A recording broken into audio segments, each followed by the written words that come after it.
এই বউ, ওই যে তুমি না কইছিলে তোমার লাগি একটা শাড়ি আনতাম না, গতকালকে বেতন পাইছি, বেতন পাই এই শাড়িটা তোমার লাগি আনলাম। দেহ তো কেমন হয়েছে শাড়িটা, যে শাড়িটা দেহ তো কেমন হয়েছে? অনেক সুন্দর তো, ভালো হয়েছে। তোমার পছন্দ হয়েছে? হুম, অনেক সুন্দর হয়েছে, কিন্তু আমি তো কিনতে পারি না, কিনতে দিব কে? শাড়ি কিনতে পারো না? না, পারি না। ও আচ্ছা, চেষ্টা করো, সমস্যা নাহলে ইউটিউবে ভিডিও দাও কেমন শাড়ি পরা লাগে, ইউটিউবে ভিডিও আচ্ছা, দেখে তো। যাই হোক, তুমি তো আনছো ঘরের মধ্যে, যে মনে কিনতে তোমার দেখাবো।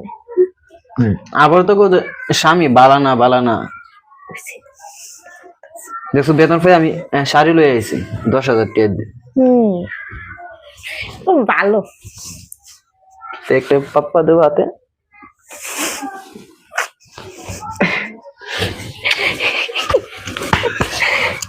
ওইছে তো ভিডিও।